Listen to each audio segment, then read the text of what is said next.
દાહોદ શહેરના ઠક્કર ફળિયા સ્થિત શ્રી રાજરાજેશ્વર રાજસ્થાન પંચાયત મંદિરથી દર વર્ષની જેમ આજે પણ 8મા વર્ષે ભગવાન શ્રી રામના જન્મોત્સવની ઉજવણીના ભાગરૂપે રામયાત્રાનું આયોજન કરવામાં આવ્યું હતું, જેમાં દાહોદ શહેરના ભક્તો મોટી સંખ્યામાં ઉમટી પડ્યા હતા.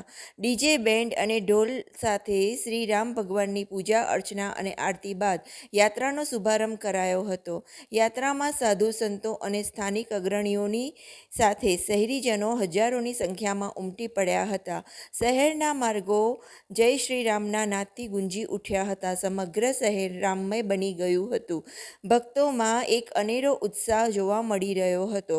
રામયાત્રામાં રામલલ્લા સહિત રાજા રામચંદ્રનો રથ, ગુરુકુળ પરંપરા દર્શાવતી ઝાંખી, ભારતભરના પ્રખ્યાત મંદિર દર્શાવતી ઝાંખી તેમજ રામેશ્વરમની પણ ઝાંખી સામેલ કરવામાં આવી છે.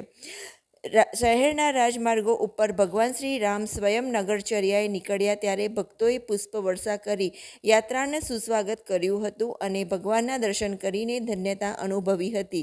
યાત્રામાં સામેલ ઝાંખીઓએ આકર્ષણ જમાવ્યું હતું. સાથે જ અલગ અલગ વેશભૂષા સાથે કલાકારો પણ જોડાયા હતા.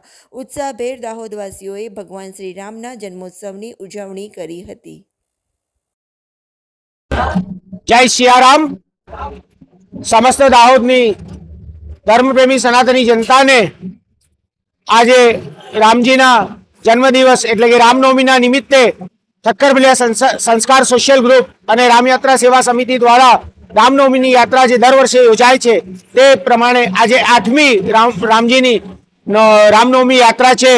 तेमां रामलला सहित आज राजा रामचंद्रजीना स्वरूपमां राजा रामचंद्रजीनुं एक अद्भुत रथ छे। एनी साथे साथे गुरुकुल परंपरा दर्शावतुं ए पण एक झांकी छे। साथे भारतना समग्र जे महत्वना मंदिरो छे ते मंदिरोनी पण एक विशाल झांकी छे। साथे साथे रामेश्वरमनी पण एक प्रतिकृति दर्शावती झांकी छे। तेनी साथे आसपासना साधु संतो अने ढोल नगारा अने बेंड तेमज डीजे पण आ यात्रामां सम्मिलित छे। तो सर्व धर्मप्रेमी जनता ने नम्र आग्रह छे के आ रामनवमीनी शोभायात्रामां जोड़ाय।